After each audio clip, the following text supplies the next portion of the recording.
All right, guys, I finally get to do the video tonight. Sorry, it's a little late, but it's better late than never, right? All right, the Utah Jazz go down to Kevin Durant, who was absolutely masterful. This is the Hoops Nerd postgame show.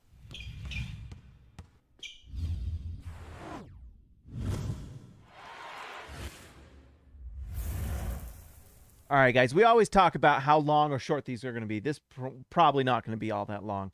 The focus I wanted to talk about tonight, though, was Kevin Durant. I mean, this game, there were some things that the Jazz, there was a few things I wanted to talk about with the Jazz. Not a lot. Really, the story of this game was Kevin Durant, who was, I mean, unbelievable. He honestly changed my opinion this season about MVP with how good he was tonight. I mean, it's, you know, you hear about the scoring title, you go to the stats page, you see the things he's doing. He is unbelievable. I honestly, after tonight, he's the best player in the NBA, in my opinion, on both ends of the floor with the things he's able to do.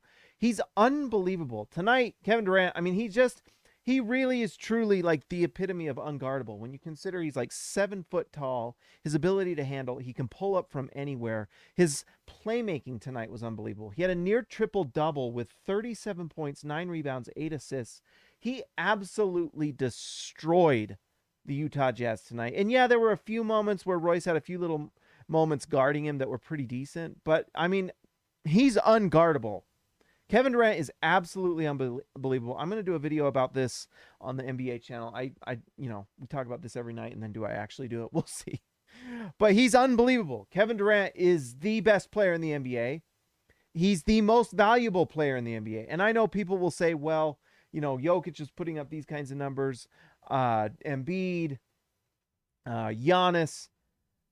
And they'll talk about how, like, well, Kevin Durant's missed too many games. Well, you know why they say he's missed too many games? Because deep down, everyone just knows that Kevin Durant's the best player in the NBA. He's the most valuable player in the NBA. The things he's able to do tonight. I mean, look at this starting lineup. Bruce Brown, Nick Claxton, Seth Curry, and Goran Dragic.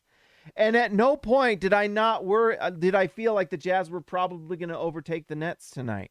And I know it was the back end of a back-to-back to Utah on the road, on a pretty brutal road trip for Utah. But Kevin Durant was just absolutely out of his mind tonight. I honestly, I don't know. There are like players that come along that are just like once in a lifetime, and he's one of them. Hall of Fame, first ballot, maybe top 10 player of all time, maybe top 8, top 5. I don't know. He's unreal. He's unreal. Look at this. 65% from the field, 57%. Royce O'Neal was going at him as hard as he could. And I know Royce isn't as good a defender as we sometimes think he is, but he gave everything he could, and it didn't really matter.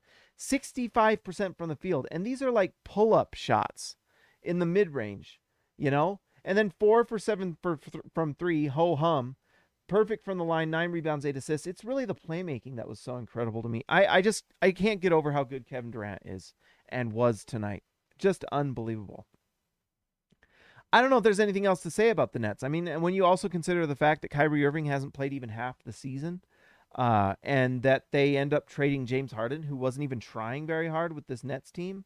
I mean, the things that have gone on with this Nets team and the fact that they're still winning games and Kevin Durant's putting up nights like tonight, it's unbelievable.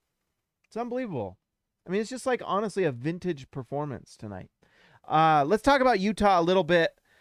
Rudy Gobert had a rough night tonight. I know the 4 for 5 from the field looks good, but he had 4 rebounds.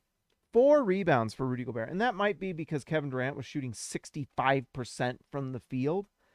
But you would have hoped that Rudy Gobert had a better night tonight. There was that one play that kind of was like the nail in the coffin for the Jazz in a lot of ways. Rudy Gobert goes down, does a post move, and we all know what my feelings are on Rudy Gobert post moves, in that we should just never do them. But he, does a post move. It goes badly. He complains to a ref that he got fouled when he didn't get fouled. It's like sometimes you just miss the shot and you don't have to complain about a foul sometimes. And then because he complains to the ref, he goes down and then he gets dunked on by Claxton, I think it was. Nick Claxton, yeah. And it was like a 4-point swing. And honestly, this game wasn't completely out of hand for the Jazz. I know Donovan Mitchell didn't have a good night shooting the ball, although at times it was a little surprising. You look at these numbers, it felt like he was actually better than he was. But yeah, not a great shooting night. Sorry, I'm tired, guys. I'm tired, and I didn't even get to watch this game till late tonight because of things going on.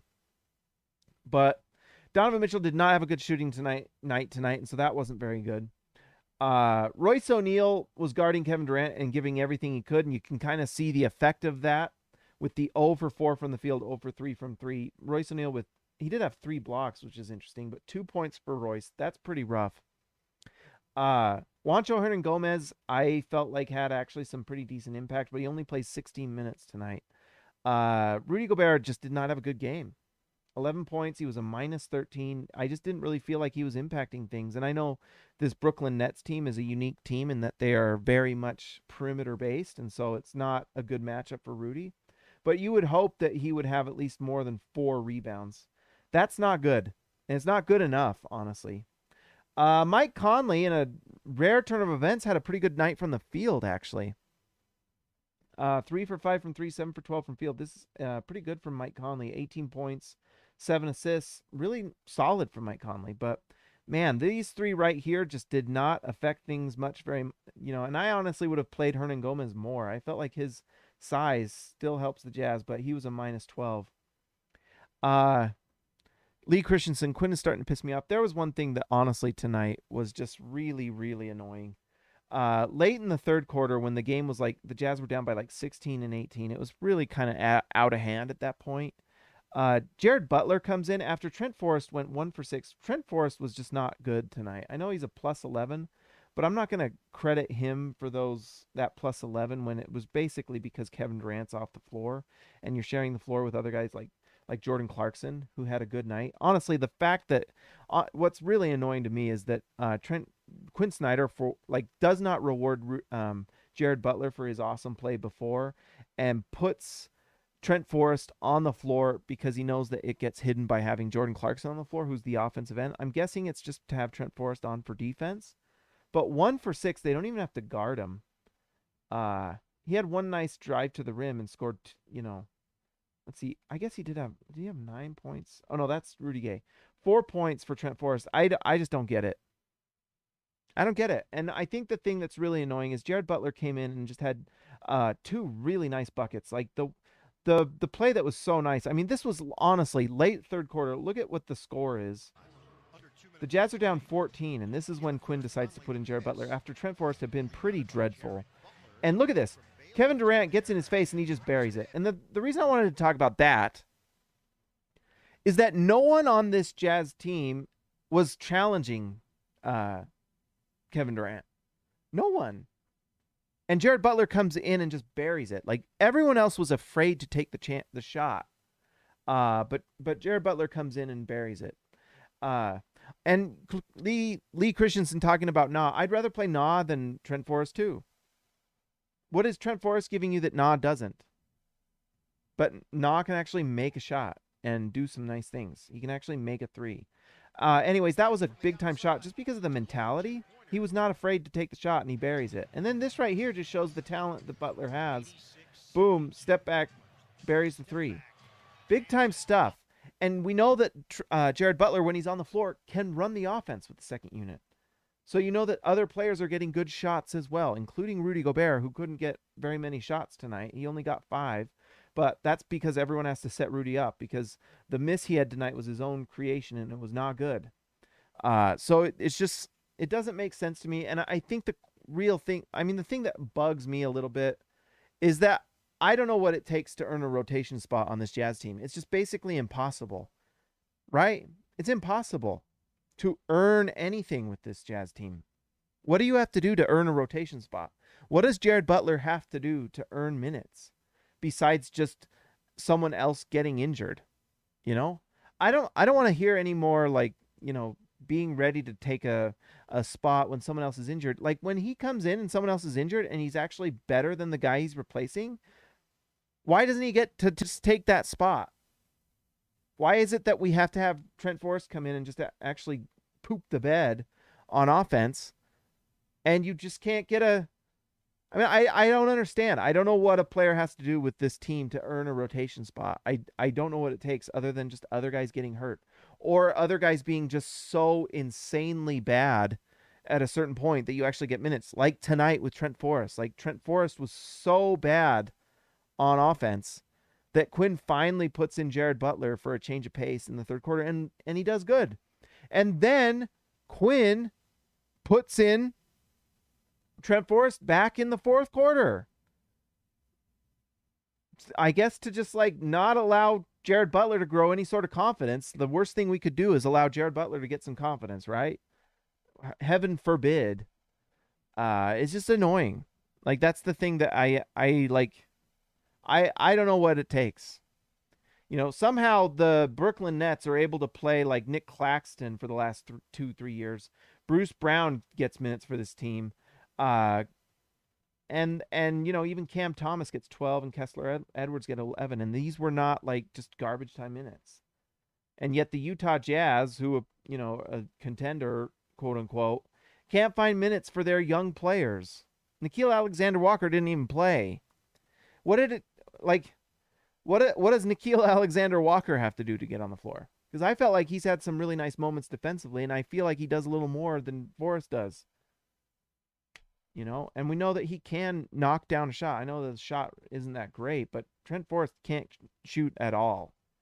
And so I don't know. I guess to me, it's like of these three, Trent Forrest, Jared Butler, Nickeil, just play Jared Butler. Because he can do kind of both things. He can defend and he can make a shot and run the offense. Yet he can't sniff a minute of actual rotation minutes. I don't understand. Jordan Clarkson, let's give it a little shout out to Jordan Clarkson.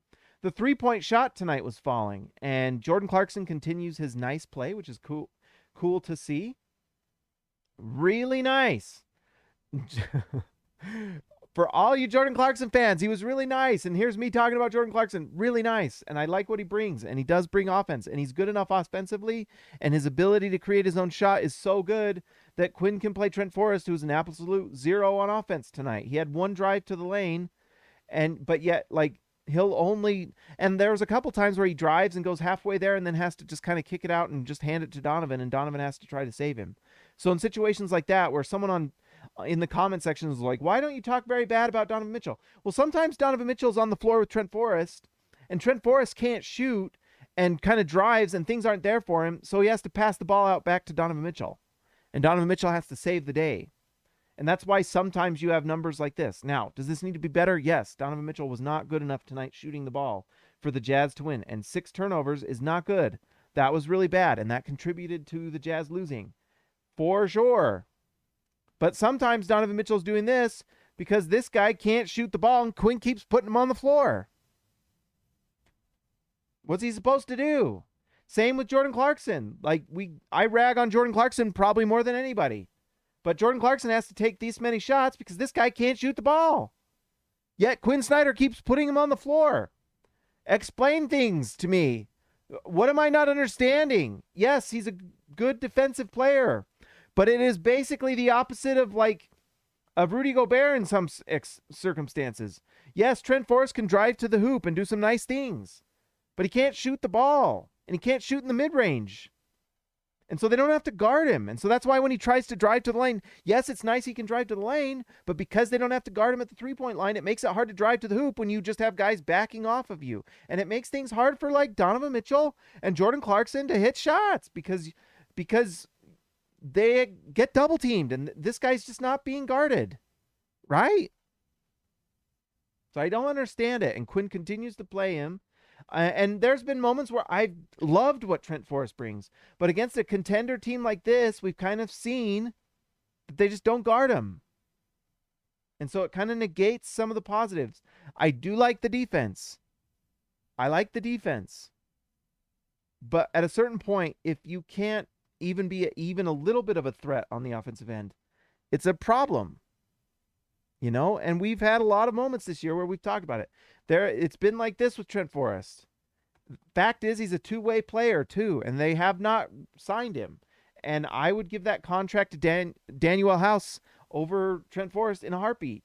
And to be honest, I would not give Trent Forrest a contract when I've got Nickeil Alexander-Walker and Jared Butler on the team. Yet somehow we keep playing Trent Forrest. I don't understand it. And I don't know if that's Donovan Mitchell related, because we know that Donovan Mitchell loves the guy. And so if that's to make Donovan Mitchell happy, I don't know. But Jared Butler's just a better player. And honestly, I don't think the defense from Trent Forrest is all that much better than Jared Butler. Butler had a nice steal tonight. Let's see, did they credit it for him? Yes, he had a nice steal. And he plays hard on defense. I don't think, like, I would argue, and maybe I'm wrong, I don't know if Trent Forrest is a better defender than Jared Butler. I mean, well, look at that. That's just like understanding the lanes, and that's just smart defense. And he had one more. I mean, but we're going off of, like, how many minutes did he get? Like 6 minutes. How do you really judge a guy off of 6 minutes? Except he did have 2 bomb threes, and he was 5 points, and he held his own while he was on the floor. So, and that's with Kevin freaking Durant. So, frustration. I will say it's nice to see Mike Conley have a nice night offensively. Defensively, I don't know if you get anything, but yeah, Lee, I agree, Lee. And honestly, Rudy struggled tonight. Rudy struggled. Not a good Rudy night. It's interesting that Rudy has like a bad night and he's still hyper efficient, but 4 rebounds, that's just not. It's just not good enough. You know what I mean? And if 0 offensive rebounds, I mean, come on, Rude. When you got guys shooting 9 for 23 and 7 for 19, we need more than that on offensive rebounds. That's part of the reason why the Jazz's offensive rating is so good this year. This is so good, And Hassan Whiteside, what did he have? Like, let's see, Hassan Whiteside, was it 2 offensive? Yeah, 2 offensive rebounds. I would have liked to see 2-3 offensive rebounds from Rudy Gobert. You know what I mean? But anyways, and guys are allowed to have bad nights. Rudy Gobert had not a great night tonight. That's okay. It's a back end of back. But I believe the Jazz play Boston next, and Boston's like the best team in the league right now, the way they're playing. Like, legitimately might be the best team in the league right now, just in terms of how hot they are, how well they're playing. So good luck. But if the Jazz want to win that game, Rudy Gobert better show out. And by the way, Rudy Gobert, I want you to show out really badly. I want Rudy Gobert to have a monster game against Boston because I like listening to Bill Simmons, and if he just gets smoked like tonight against Boston, I'm going to be so frustrated. Can Rudy just have a nice night against Boston? Please? For my sake? Please. Anyways, guys, that's all I got to say. I think Juancho Hernangomez has been really nice, and I think actually we've learned some things from Juancho. I don't know if Juancho is a long-term thing, but I think it has proven that this Jazz team does need kind of a big athletic 4 that can rebound and defend, and that's why I was so big on Larry Nance, to be honest, because of the things we're seeing from Juancho. And if you have a good 3-point shooter, like, and Juancho can actually hit that corner 3 here and there, but that's why I like Larry Nance, and we're seeing why is because of what Juancho's doing in that 4 spot is the defense, the athleticism, the deflections, the rebounding, the weak side defense, things like that. It's been really nice to see. And so Juancho might be on this team for another couple of years. I like having this guy on the team. He does some nice things when he's on the floor. Royce had a rough night. I mean, guarding Kevin Durant is really hard, but he did have 8 rebounds, 3 assists, 3 blocks. It's just, when you're expending that much energy guarding the best player in the NBA, it's really hard to keep your energy on the offensive end. So that's really how it goes. And honestly, yeah, Eric Paschall can't sniff a minute. Like, why do we even talk about Eric Paschall? Quinn's never going to play him. He's never going to play him.